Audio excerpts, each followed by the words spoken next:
Hello, everybody, and welcome to the Life Sciences Virtual Trailblazer Group. I'm Shannon Gregg. I'm from Pittsburgh, Pennsylvania, and I've been heading this group up for about a year. And we love seeing everyone who is coming from either the Salesforce side, admins, developers, architects, BAs, trainers.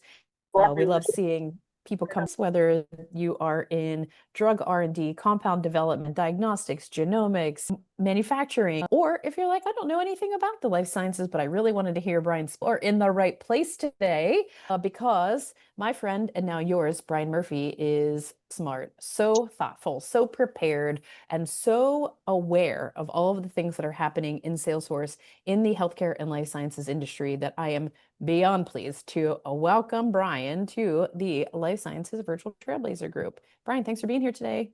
Thanks so much, Shannon. What a warm welcome. That definitely makes my Friday and week a lot better. So really appreciate that. And ditto, Shannon is awesome. And I love working with her and doing projects with her. So always excited to get asked to be involved in things that she's up to. I'm gonna go ahead and share my screen and we'll just start going through it. I put together a deck. I'm going to present. Can you see presentation? Looking good. All right, great. So I'm Brian Murphy. I am a Salesforce guy. I've been doing this for a long time. I'm also a healthcare guy. Been doing that for a long time. Shannon asked me to come here today to talk through a more high-level part of what I do, which is just consulting 101. I really focus in on the healthcare and life sciences industries, and we'll discuss some of that as part of this presentation. But I think a lot of what I'm going to talk about here is applicable no matter what field you work in. A lot of it is very targeted at consultants, but in my opinion, having worked as both an internal and external resource for lots of companies, I feel like everybody's a consultant, right? You're always using these skills to move projects forward, whether you actively work for the company or whether you've been hired by them. So it's the intention of this is really to give everybody some tools to add to their toolkit and some things to focus on the next meeting that you go into, the next project that you kick off, whatever the case may be. So why should you listen to me? Like I said, I've been a Salesforce guy for over 10 years. I've been in the life sciences and healthcare industries for over 10 years. Spent that time as a systems architect, a solution architect, a project manager, a program manager, a product manager, you name it. So I've kind of worked across the board in lots of different tech and IT roles, both, like I said, on the payroll of various companies and working as an external consultant. I started in enterprise healthcare, got my beak wet working with large healthcare systems and HIEs with national implementations, things like that. A lot of large data structures, and then progressively worked my way down to more of a mid-market space, which I enjoy more, and we'll get into some of that later. But I learned a lot of lessons early on about how enterprises operate, and then have used that to apply those ideas and learnings to smaller companies with the goal of them scaling to become enterprise at some point. So I try to look at everything through that lens. No matter how small you are, one day you want to be all grown up. So we should set the path ahead of time that makes it the easiest for you to get there. I'm the founder and CEO of boutique Salesforce SI called the CRM PhD. Been around for, I think, about 3 years now. I think our anniversary just came up. Work with a lot of clients, big and small, very, very busy right now. Have clients spanning global pharma, national provider networks. I work with med device, I work with ROs, CDMOs, biotech, you name it. If it's healthcare or healthcare adjacent, then I've probably done at least a handful, if not dozens of projects in that space and have at least one or two irons in the fire currently. I work across the board as a consultant. I get hired by some companies to come in as just an architect or consultant to help them get unblocked on certain projects, to help companies understand what the next steps are they need to take. And then I've also got a full team that works behind me to do full implementations, support, managed services, that kind of thing. So I try to work with customers to help them get their problem solved, no matter what those problems are. It doesn't always necessarily have to do with Salesforce specifically, but I approach everything that I do with Salesforce at the center of everything. And the goal is to get everything that everyone's doing rooted around that so that we've got that central console to work out of. My team is global, but mostly onshore. The global elements are usually people that I've worked with that are just traveling and living the whole freelancer lifestyle as opposed to the offshore thing. But it's great. I work with some of the best people that I've met in my career. They sometimes have full-time jobs working at big tech companies and still want to come over and work with me part-time and put in a few hours just because we keep it fun and keep it interesting. So I get to work with a really fantastic group of people, both at my company and through partnerships with people like Shannon. So I'm constantly learning, constantly getting exposed to new people, new ideas, and it makes it a really, really fun work environment and lifestyle. I have a lot of control over my schedule when I'm not completely swamped with work, which is usually. It's always interesting. It's always creative. It's pretty much always fun, honestly. It's very rare that I wind up in situations where I'm just trudging through grueling projects and being miserable. It's usually a really enjoyable thing for me. So that's part of the approach that I want to talk about in this presentation. And I'm going to start moving through this a little bit faster at the beginning because I want to leave time at the end for some Q&A and things. But the big thing that I wanted to talk about here is discovery. Discovery isn't just a thing that you do as part of a project. Discovery is a philosophy that should underpin everything you do as a consultant or a resource that's working on a project team.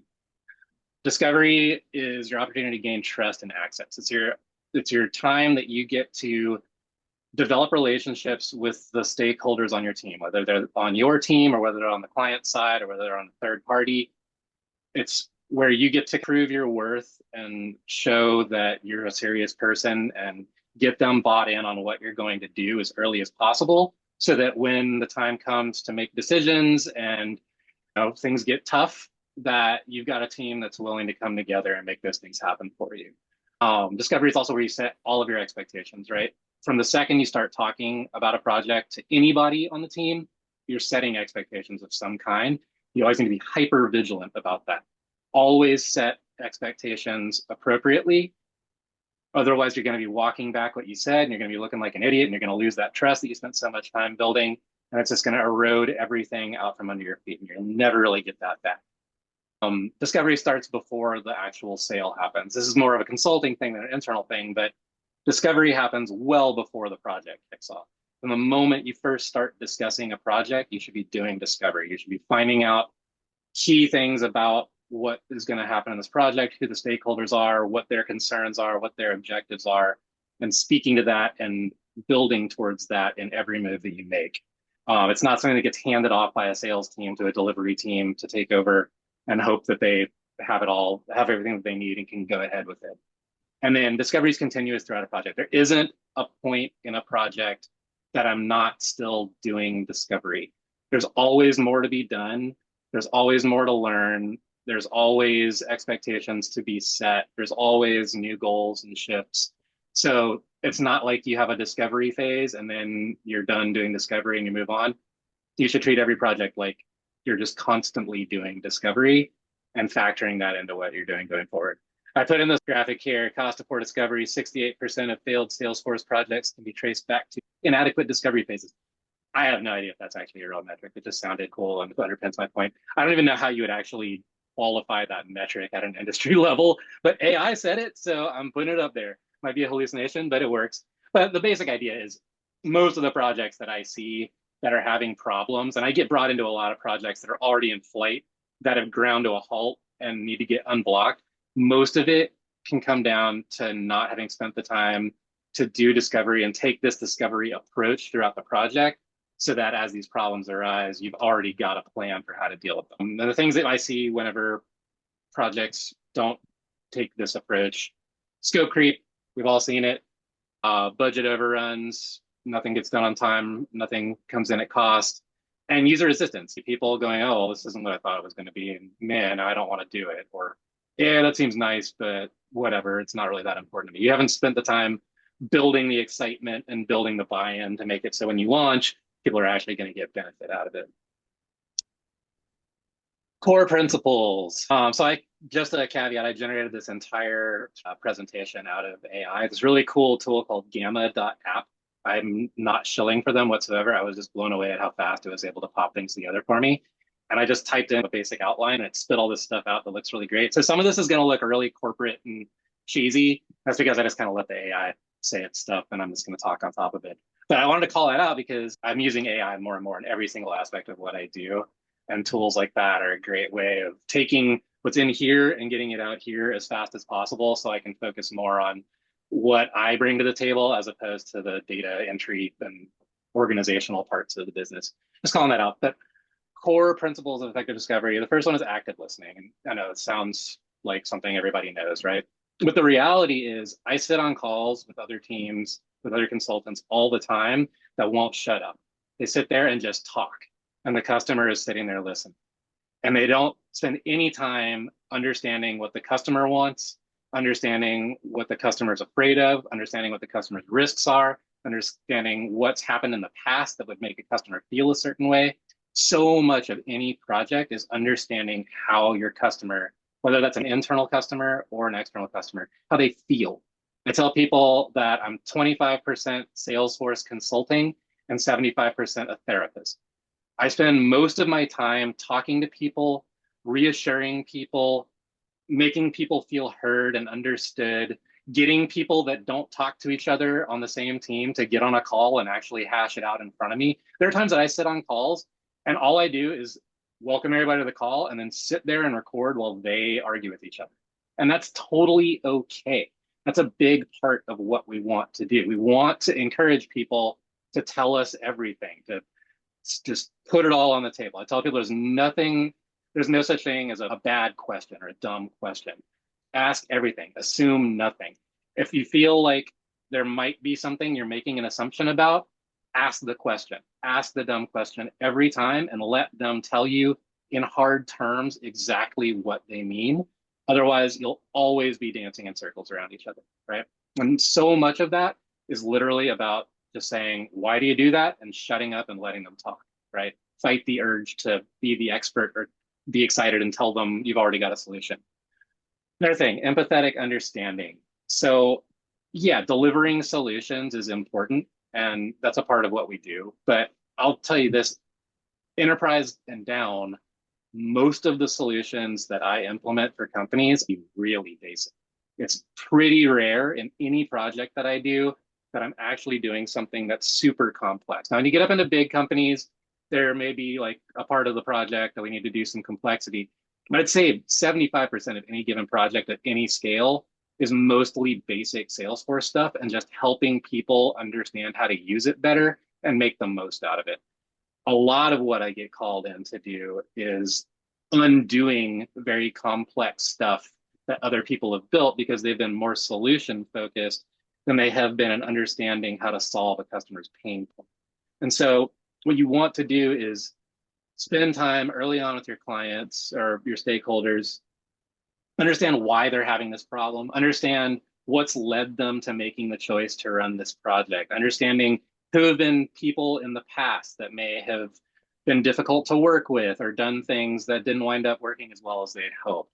Understand, have they had a history of projects going over budget? Have they had a history of consultants that were difficult to work with? Things like that. These are all things that you need to know from the get-go so that you can assuage their fears and get them to open up to you and tell you all that stuff in point one about active listening, right? As long as they think that you're an outsider and they think that you're just some consultant that's there to plug some things together for them, you're not one of their friends and colleagues and part of their team that's there to help, they're never going to get to that next level to tell you the source of what it is they're trying to solve for. And you're never going to be able to build a solution that actually wows them.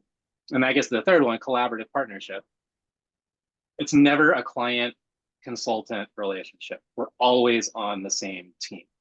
You hire me to be a part of your team for whatever the duration is that you hire me. I'll tell you, I have yet to have a client since I started my own shop, except for a couple of very, very small cases, that isn't still a client. People rarely attrit with me because once we become a part of their team, they become an indispensable part of their team. And I do that by taking ownership over the part of the project that I work on, but also becoming a part of the vision, a part of the goals, and a part of the success metrics. Taking that off their plate and saying, hey, this is what I'm good at. You guys do your jobs. Let me do my job, and I'm going to come through for you. And I'm going to make sure that this stuff gets done to the best of my possible ability. And as long as you work with me and you give me what I need to move the ball forward, I will get your projects done on time, on budget, and with a little pizzazz so that it looks good to your boss. But that's so key that I've walked into so many projects where there's an adversarial relationship. The client's upset because something didn't get done on time.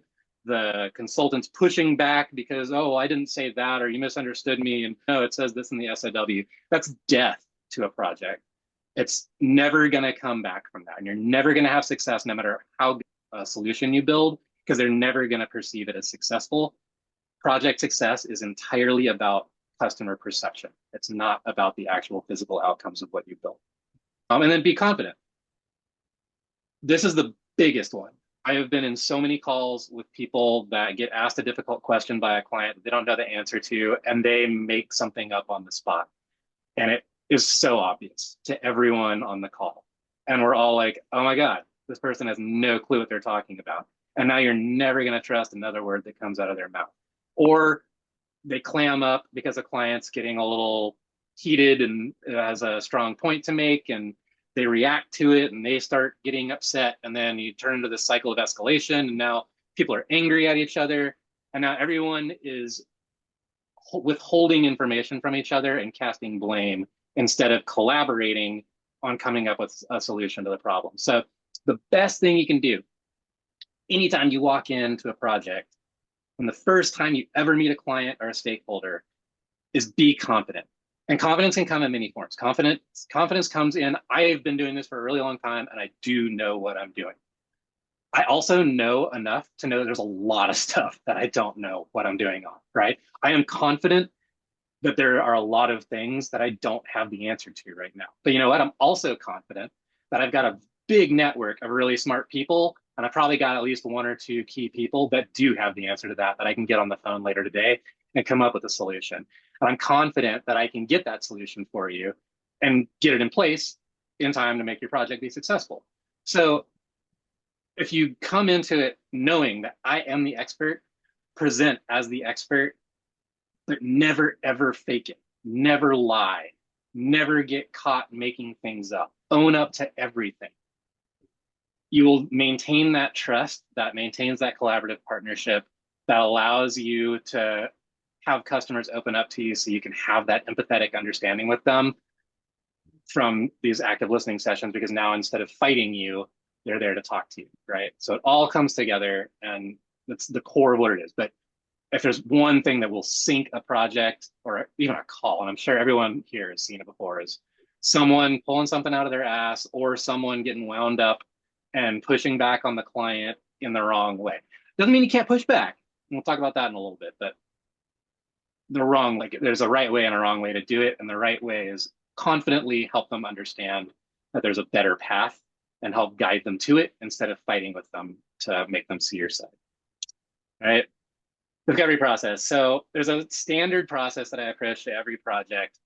This is all like straight out of PMI Institute, but I will be the first to admit that in this world, Agile doesn't fully work. There's Agile principles that I apply to everything. The Agile creed or whatever it's called is like 10 lines about, being Agile with projects. It's not actually this huge project management system that everyone makes it out to be.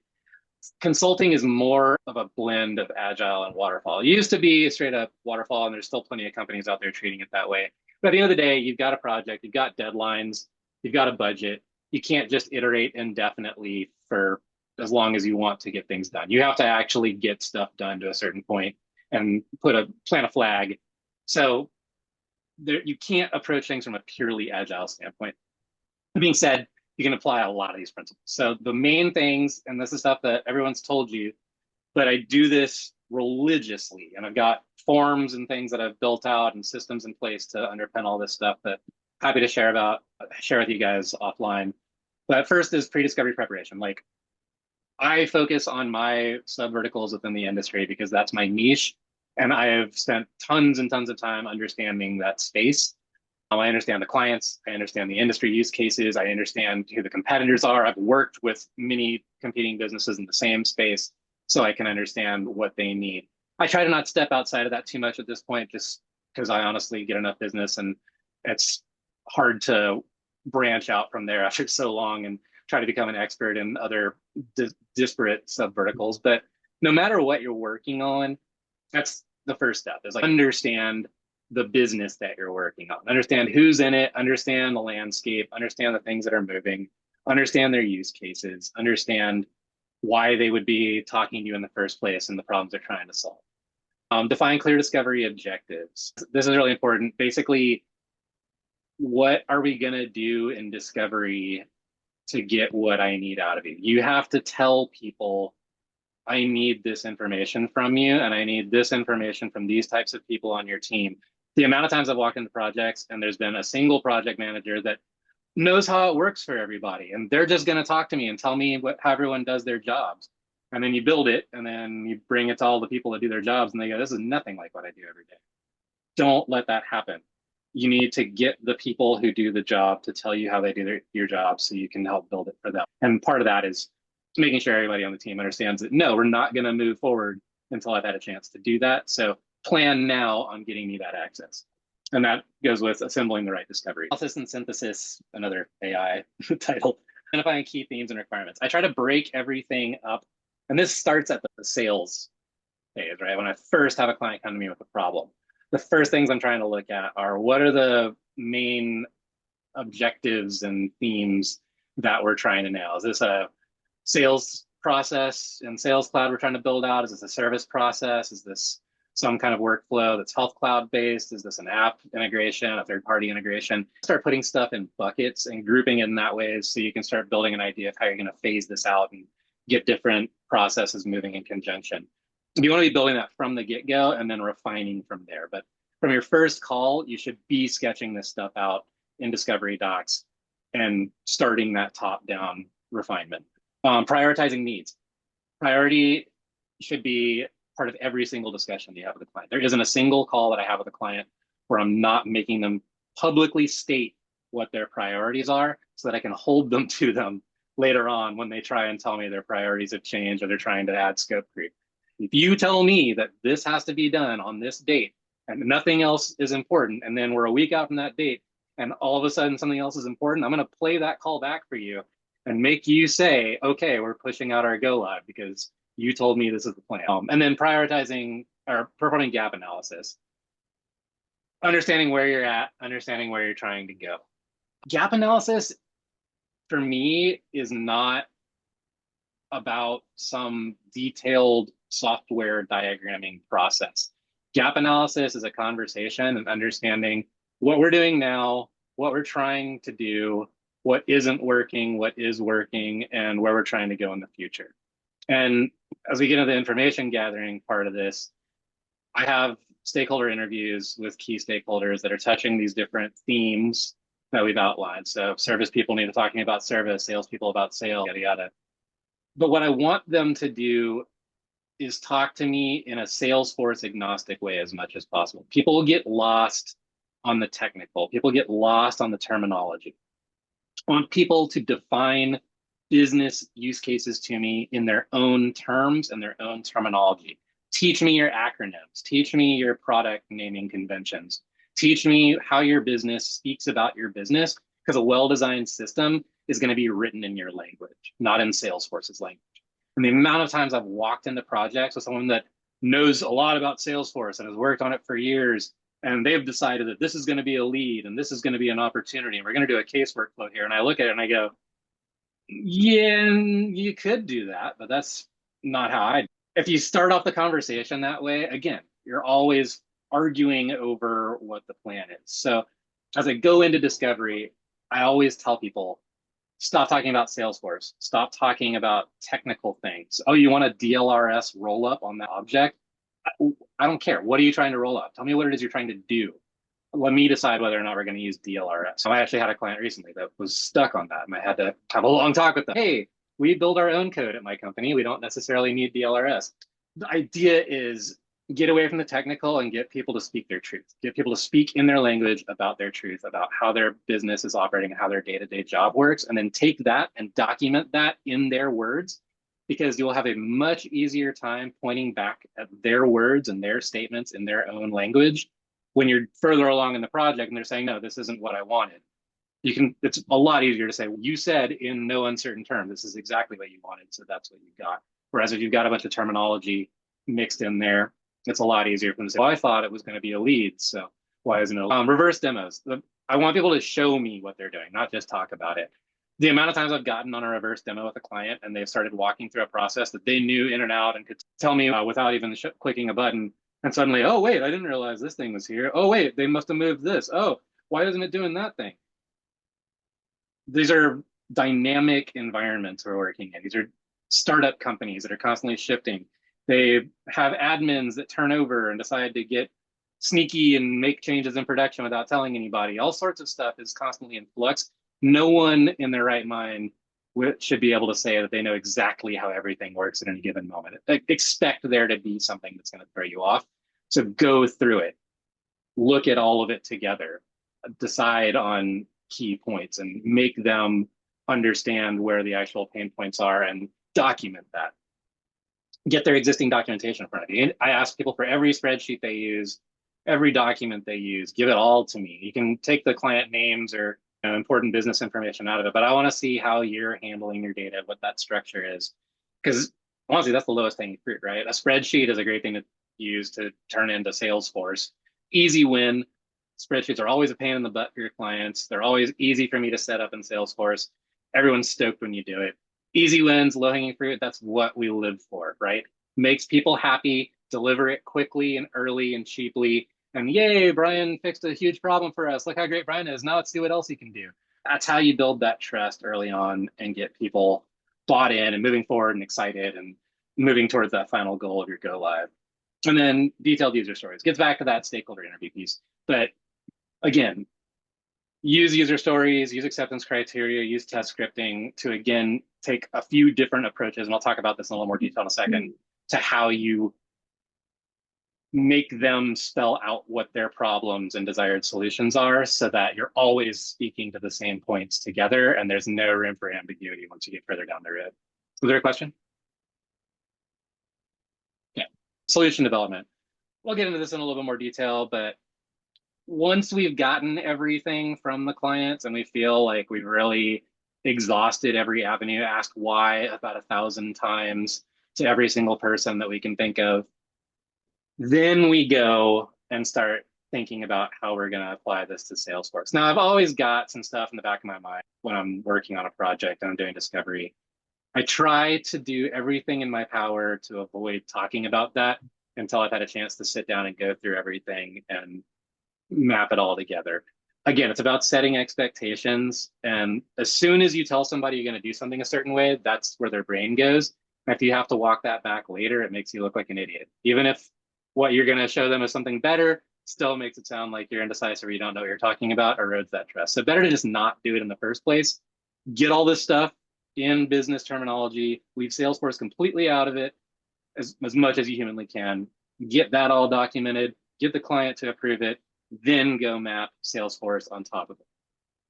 Outline your implementation approaches.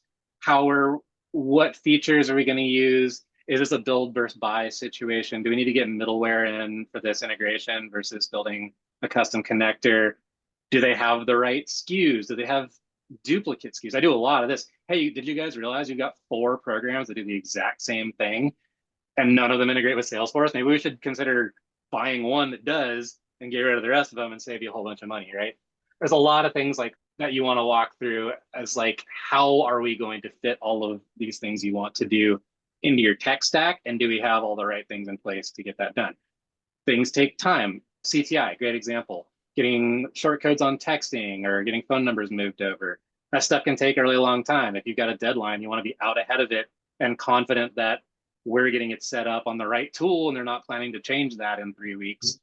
And we have to do it all over, right? So those are things that you want to be crafting around your solution development at the beginning. And then identifying risks and mitigation strategies. Where are we going to fail? First one I would name is any place that we have to involve a third party. Anytime that you need a third party to come in and work on a project with you, a vendor, third party consultant, something like that, no matter how good they are, bless their hearts, it's an opportunity for balls to get dropped. It's an opportunity for things to get misunderstood.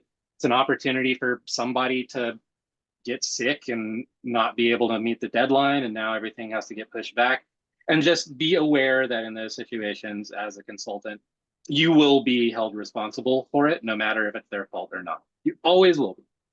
No matter what they say, they still hold you responsible. So get out ahead of that stuff and do everything that you can to flag that up front and keep everyone's eyes laser focused on where that risk is, so that if it starts slipping, they know exactly why and who is the cause of it, so that you've at least got a story to tell.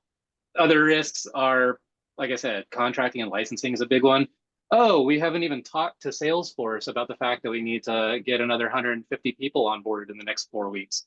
We should probably start that conversation soon, but I'm going on vacation for 2 weeks. I'll do it when I get back.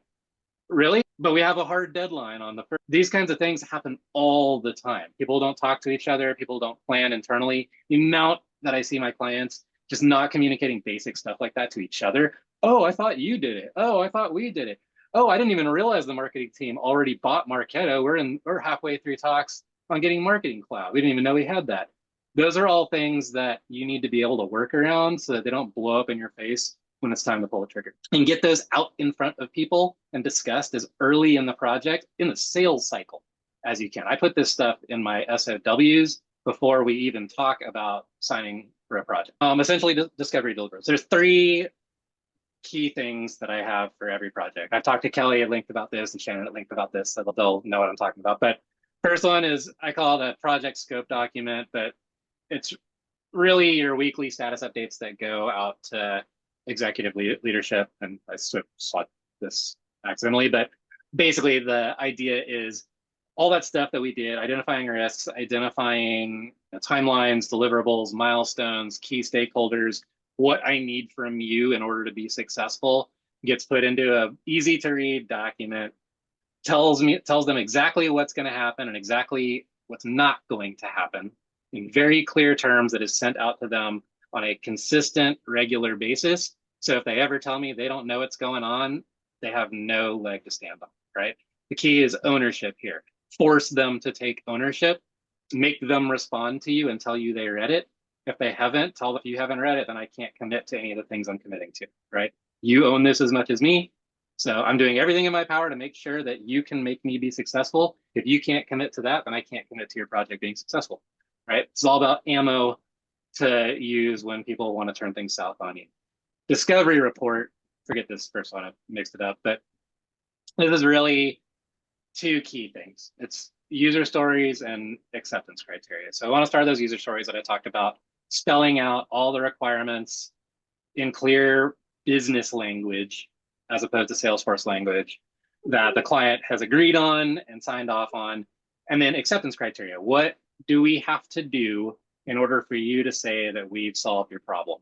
I want you to tell me exactly, if we do these things, that you will say, yeah, Brian met our needs and solved our problem, because we're going to hold you to that when we get done building.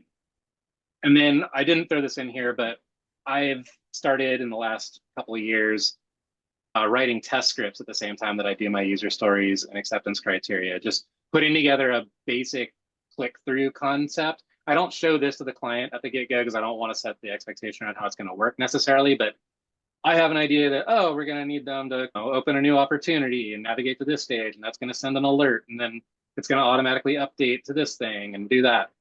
I kind of put those steps in as you go, and then constantly iterate on it as you go through your build. And that'll get you to a point where when you're ready to go to UAT, you've got a really tight set of test scripts that you can get back to your client that is thoroughly vetted by your team, and you're not scrambling at the last minute to try and figure out what you did.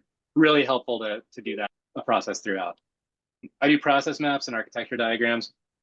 Key thing with process maps, I've seen so many consultants show me process maps that seem to be more about demonstrating their ability to use lucid charts or whatever it is than it is about getting the point across. Process maps and wireframes are a great place for people to introduce unnecessary complexity and confusion. Lots of lines going all over the place, lots of swim lanes and handoffs and all stuff. Seems really cool and tells you nothing and makes it people's eyes glaze over and they go, yeah, that looks right, cool. And then they sign off on something that they're going to come back at the end and go, I didn't realize that's what you meant, right? So process mapping is where you make a picture of the business process that you talked about and they signed off on in their terms. I have customers sign off on process maps in business language, not Salesforce language. Now, I'll put in a little bit here. Hey, this is going to be your lead process. This is going to be your opportunity process. This is going to be a case process. But I don't really get into anything deeper than that. I'm just handing things off through Salesforce so they start getting an idea of the overarching pieces of how it fits together. But I'm not talking about work validation rules and automations and flows and triggers and all this kind of, like, they don't need to hear any of that. They need to see a pretty picture that looks exactly like what they're expecting, that when I walk them through it, they go, yeah, you got it 100%, and be able to sign off on that. Otherwise, I'm going to be in deep trouble later on in the project because they're going to need to make changes. Another key thing about process mapping, use it as an opportunity to have there be a start and finish to everything that you do in the project. There should be both the beginning, data comes in, someone starts doing something, and then that data goes somewhere, and there's a terminator. Every path you take should end somewhere that's defined, and then you know what happens at that endpoint. I see so many projects where, yeah, we went and we sat down and we built the workflow, and now when we're in UAT, people start clicking buttons and it starts firing random things off and doing random changes and sending stuff into weird places that we didn't plan for because we didn't have a solution at the end of that workflow, right? So try to put caps on the end of every single place that data goes. Data goes in, data has to stop somewhere at every outcome. Otherwise, it's a gap that you're going to need to cover later in the project, and it's going to increase your scope and make it less likely you're going to be on budget. And the last one's data dictionary. I only do this sometimes now. I used to be super diligent about it. But a data dictionary is just a great place to spell out all the fields and values that we're going to be using, labeling, stuff like that. You want to, like I said, put things in their own business language. So what I don't want to do is give somebody a big spreadsheet with every single standard and custom field we're going to be using in the project and make them go through it and check boxes and stuff. What I do want to do is say, hey, here are the fields that we're changing. And here are the things that I heard you say should be there. Am I using the right value here? Is this the right language that people are going to understand? Or is there a better way of saying it? Should I call this field something slightly different just so it's clearer? Is there help text I should add in there? That's your opportunity to get down to the granular level to make sure that they're giving you the little pieces that make the most sense to them so you don't have to go back over that.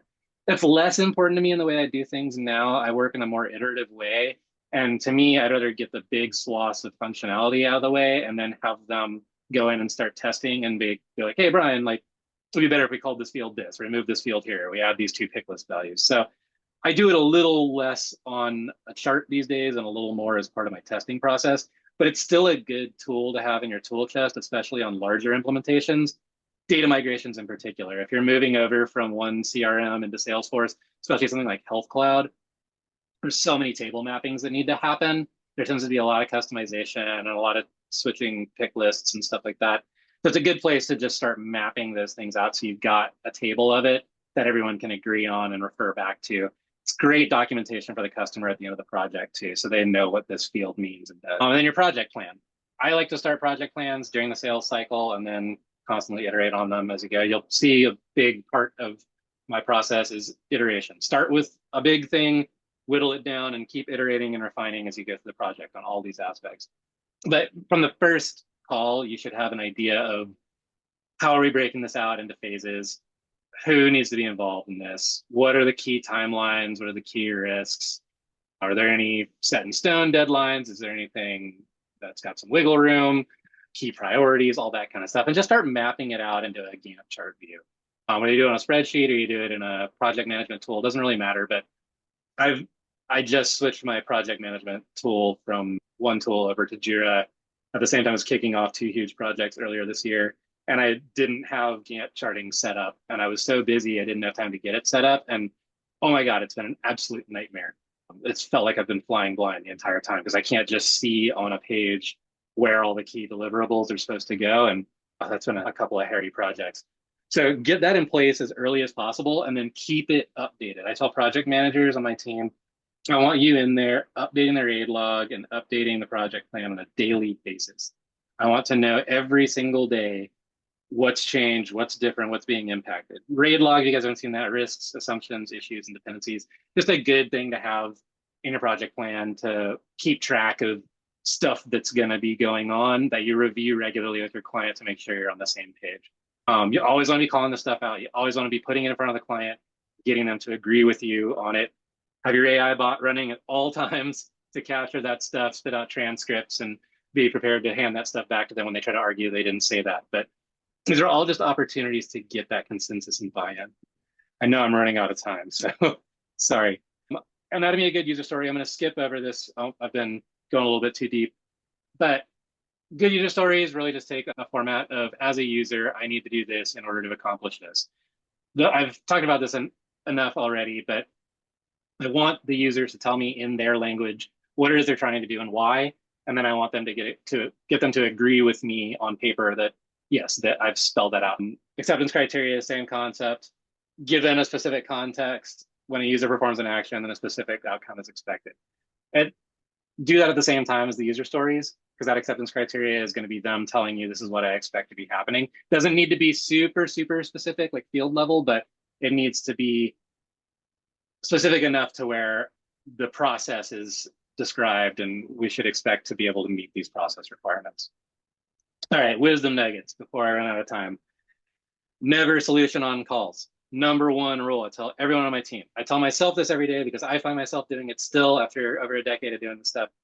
You know, all these things, you've done all this before, especially in my line of work. I work with clients that it's like the same thing over and over again, regulatory environments, so they have to do it the same way. I'm like, oh yeah, we're going to do this, we're going to do that, and we're going to use this thing, and blah, blah, blah, blah. It's awesome. And then I go back after the call and I start digging in. And I go, oh, wait, they had this one thing though. And that makes it so I can't do that. And I got to do something else. And now I have to go back and go, oh, actually, we decided we're going to do this. And even if it doesn't change the budget and scope at all, it makes me sound like I don't know what I'm talking about. And it sets an expectation that causes confusion. And that's the key thing. Now they're expecting something that I have to change. And maybe somebody from the last call isn't on this call when I update them on that change. And now they're thinking it's the old thing and everybody else is thinking it's the new thing. Now we've created a rift that's going to be hard to walk back from. So if you just stick to never solutioning on calls as a hard and fast rule, you never have to go back and explain yourself. It's like never telling a lie, right? It's way easier to keep the truth straight. And that's a key consulting principle too. Never lie, never BS. You can always own what you say and go back to it and know what you said if you're not making things up. Under promise, over deliver. I know this is like old adage kind of stuff, but it's so true. And it's not just about under promising and over delivering. It's I know for sure I can have this done on Friday. I know that if something happens, I can absolutely have it done on Monday. I'm telling the client I'll have it by Wednesday. So that if a hurricane blows through, I'm still going to be on time. And they will say, well, it seems like that's a long time. Can't you commit to getting it done sooner? No, I can't commit. I will probably get it done sooner, but I can't commit to getting it done sooner. I'm committing to get it done when I know 100% I'm going to get it done. And that's the date I'm putting on the book and we're agreeing to. Stand your ground on that because they will try and get you to commit to it sooner. And then if something happens and you can't meet it, guess whose fault it is? And guess what happens? It's a problem that was honestly created because they made you budge off of what you knew was the correct move. So stick to your gut, make those calls and stand behind them firmly. Do not budge on them. And I say that as someone that still constantly budges on it and pays the price. It's you do things and you don't necessarily do them. Speak to your audience. This is a big one. Know who it is on your call and know what it is they're looking for. So if you're speaking to executives, speak executive talk. They're thinking big priorities. They're thinking long-term milestones, company level goals. They're not thinking process maps and technical jargon and integration, API mapping, yada. And if you start talking about that, their eyes glaze over and they go, this guy sucks. And they start looking at Slack or doing something else. And you've lost them. They're no longer a key contributor. Another one comes with anybody that's non-technical. I generally encourage people to avoid speaking in technical jargon. on calls in general, even if the customer wants to speak that way. It just makes it so there's always someone on the call that's going to feel threatened or feel like they're not smart enough and puts them on the defensive. And now you've got someone that's not contributing as well. Another thing is always be reassuring. Like you've got a lot of people on the team that are under a lot of pressure. You don't necessarily know what that is. Maybe they have to wrap this call up and take their kid to soccer practice because their wife's sick. But like a big part of speaking to your audience is to always be reassuring. Hey, whatever's going on, whatever we're talking about, I've got this. It's going to be okay. We're going to get this taken care of. Even if it's not perfect, it's going to get taken care of. And don't feed into that. A lot of people have this innate ability to make a really relaxing situation become stressful. Don't buy into that. Don't let them turn you into one of those people. Always stay cool and calm and speak to their problems, right? And then master the art of no. This is a hard one, but everything that I've talked about so far leads up to this. If you do all the things that I've talked about, every step along the way, I've involved the client and all the stakeholders in what it is we're talking about doing, what it is they define what we're doing as, what the timelines, milestones, risks, key stakeholders, licensing, all that stuff. We've talked about this ad nauseum, documented all of it on recorded calls and paperwork that they have signed off on. When they come in at the 11th hour and say, oh, we forgot to include the head of HR who now has this whole thing that ties in that absolutely has to get done. No, sorry. If you want me to do that, explain where in our project we can move something to make room for it, because we've planned for all of this stuff. This is a really tight timeline and budget. There is no room. So the only option at this point is to deprioritize something else and prioritize this instead. And honestly, if it's new and it's late in the project, you're going to be deprioritizing multiple things because we're going to have to run an entire project cycle on this one thing now, which makes it so we can't focus on several things that we already did this with. So is this really that important, or can it wait a couple of weeks? You know what? Most of the time they go, yeah, you're right. This can probably wait a couple of weeks. Easiest way to get people to understand the word no is get them involved in the process of understanding why you're saying no. Help them own it. And you're not saying no to them, you're saying no to the ask. And that makes it so you're not fighting with people. Another couple of nuggets: start with the plan, stick to the plan. From the beginning, you're building this plan, you're building all this documentation. There's always these moments where you're like, let's take a shortcut. Oh, I could get this done real quick and we could just knock this out and I'll just skip this part of the process or part of the planning. Every time I have done that in my entire career, I've come to regret it. I don't think there's a single time I can think of that I did that and was like, yeah, that was the right move. Every time I've done it, I've come to regret it. So I still do it, right? It still happens. You're moving fast. You're like, oh. And you know what? I always regret it. So force yourself, make the plan, vet the plan, know when you know it's a good plan, stick to the plan and avoid taking those shortcuts and stepping outside of it. Otherwise, you're in uncharted territory and anything can happen in uncharted territory. Start with the basics and iterate. Back to that concept of user stories, acceptance criteria, speaking in business language. Do the absolute minimum it takes to get something built. Save room in your project. There will always be things that use up that extra space. But what you can't do is go back after you put too much time into something and claw hours back to make space for the things you didn't save time for. Start small and then build from there. Discovery starts with sales. There is no such thing as a sales delivery handoff. There should be discovery throughout the entire process. If you've got a sales team that's working in a silo and then handing off projects to a delivery team, your projects will always be at risk. I say that unequivocally, having been on both sides of the fence. I've never seen that work in a way that results in the best outcomes for projects. Get someone from the delivery team that knows what they're doing involved as early as possible in the sales process to help scope it and make sure that everyone's saying the right stuff and setting the right expectations. Otherwise, you are setting yourself up for failure. And there's just no hope at that point. It's how you lose money. It's like a guaranteed way to lose money and have unhappy clients. And then like back to the starting with the basics, deliver the SOW plus a little bonus. This is like the key to me. Get exactly what I said I was going to do done with a little cherry on top. Something nice that adds some ROI and value, preferably something a little flashy that looks cool that your stakeholders can take and show their bosses love little flashy things that are simple to implement but look cool and are like, oh, wow, that's really hip. That's the kind of stuff that makes your key stakeholders look like rock stars in front of their boss, which makes them love you, which makes everybody on the project go, Brian's a rock star, Shannon's a rock star, and want to keep working with you, right? But it's key that you stick to exactly what you said you're going to do so that you've got a little room left to add those extra things. Because otherwise, if you don't start with the basics, you're going to go over budget. And then now everyone's unhappy. And there's no matter what you do, you're always going to have gone over budget. It's never going to have been a truly successful project. I was going to get into case studies. We don't really have time. We got 5 minutes left. So let's open it up for questions.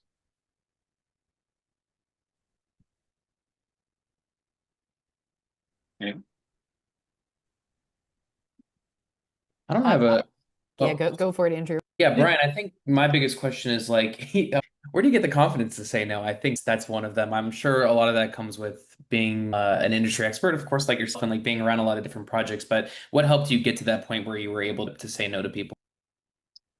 Yeah, part of it's just the experience that when you're getting hired as a consultant, this is a key thing. People are hiring you to be the expert. They're not hiring you to just come in and fill a seat. They want you to come in and tell them how to get this done properly. And people will fight you tooth and nail on your responses to that. And so you have to take the stance from the beginning. I am the expert. You're hiring me to come up with this solution. Whether or not what you're asking for may be a way of doing it, I'll take what you consider into, I'll take what you're saying under consideration, right? And like, it's not always a hard no. Like, let me see what I can do a lot of the time. But at the end of the day, I'm calling the shots on this. I'm deciding how this is going to get done. And you have to listen to me because that's why you're paying me. And if you hold that line, it's way easier to say no because it makes their job easier to go and tell whoever asked them to do this thing no as well, right? Most of the time the ask isn't coming from someone directly, it's coming from their boss or someone outside of the circle. And they're like, Brian, they want me to do this. Well, I need to arm you with the ability to go and tell them no, sorry. Thanks, Brian. Yeah. Anyone else? One thing you touched upon earlier on was like agile versus waterfall and not being able to just iterate and actually needing to get things done. I think something that we come across when we're working with new clients is we want to do all these roadmaps or gap analysis, but we also like actually want to show that we've like accomplished something with the hours that they've used. Yeah. So how to kind of balance those things, especially when you can do great discovery, but until you get in the systems, you don't always have the clearest picture. That's a really great call out. And it's something that I should have included in one of my slides, but back to that concept of a continuous discovery cycle. I tell all of my team, I want something for the clients to click on by week 4 of any project. Doesn't matter how big the project is. By week 4, they need to be in their test environment, clicking on stuff and seeing results. It's how you get confidence and buy-in. And you can talk about Salesforce all day and everyone will have a different picture in their mind. When you have something built for them to point at, then you get clear instructions. So it's a really good call out. I try to get discovery done in kind of ways. Get enough discovery done to where I can build a first draft of something and then get it in their hands to start clicking on it and giving me feedback and then iterate from there, right? So there is an iterative agile process to this throughout the course of the project. It's more that I can't build a beta and then have a release cycle and then, oh, we reprioritize stuff. We have to push to the next release cycle. It doesn't really work that way. We don't have just like an endless number of release cycles to work on. But yeah, build something core, get them in there using it, giving you feedback. A lot of the time when I do that, they're like, oh, this is perfect. I had plans to build all this other stuff. And they're like, no, this is great. If we just get this, like, we're good to go.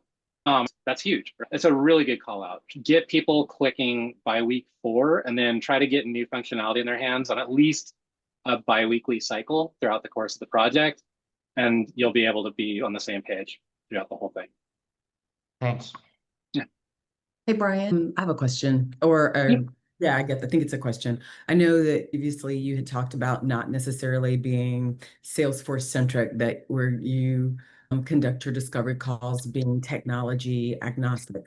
Along those same lines, Salesforce has something called like order of execution, right? The way things should be done. Is there a technology agnostic tool, roadmap, template, framework that also follows an order of execution, if you will, like what things should be done first? And I'm specifically asking about implementations where you know that you are stringing together a couple of different systems, right? So maybe the center is a CRM. There's also an ERP that they want to look at, or even a marketing system. Is there a way or a framework where it makes more sense to set things up a certain way Yeah. Again, follow the data, right? If you're mapping your processes from a functional standpoint as opposed to a technology standpoint and showing where the data comes in and where the data goes out, you can see where things bolt together. You start with a little bit of data downstream and then it rolls downhill and becomes a giant snowball, right?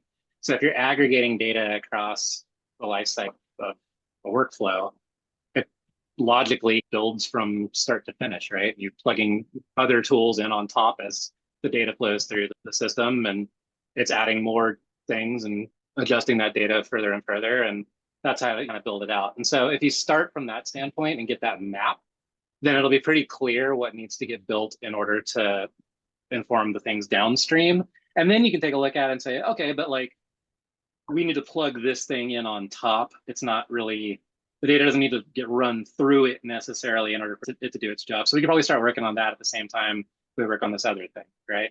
So it makes it really easy at that point to see where you can double up and have separate work streams that you're working on at the same time. But yeah, follow the data. I tell people I work from left to right on the page. I want to hear from where the data goes in and just work our way until where the data goes out. And then I'll move stuff around on my project team, depending on what we have access to and where we can start building.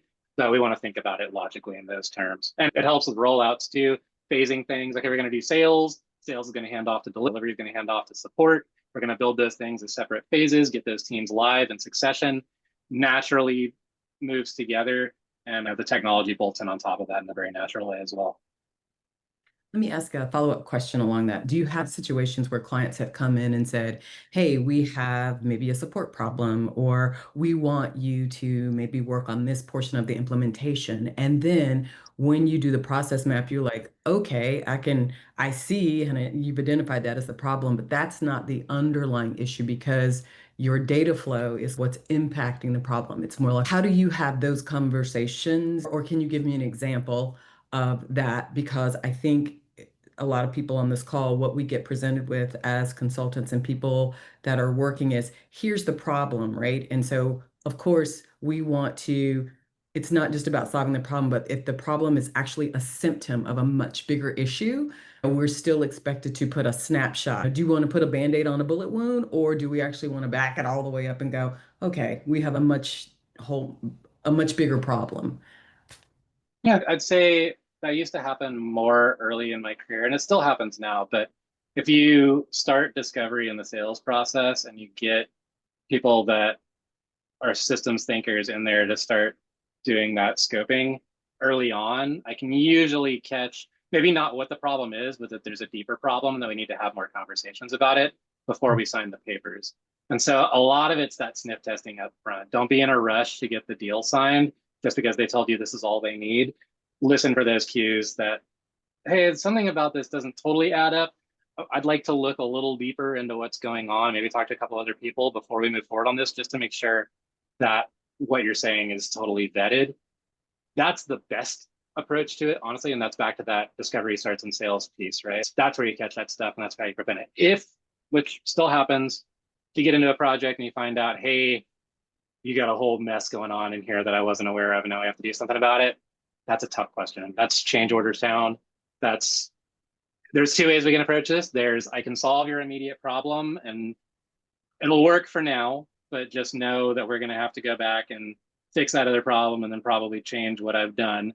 It's going to cost you more and not get you where you want to be. Or we can just pull the ripcord and talk about getting it all solved right now, but then you'll know that you're being good going forward. I'm happy to do both, whichever way is better for you. One's going to cost a lot more and take a lot more time, but I want you to be aware of your options and what the outcomes and risks are going to be so that you can make an informed decision and can't say that I'm not doing my due diligence. And that's the best way to get into those conversations. Like, I'm trying to help you here. These are the options. This is the best that I can give you based on my knowledge. And I'm giving you the tools you need to make an informed decision. You make the call and I will do everything in my power to get the best outcomes out of the decision you make.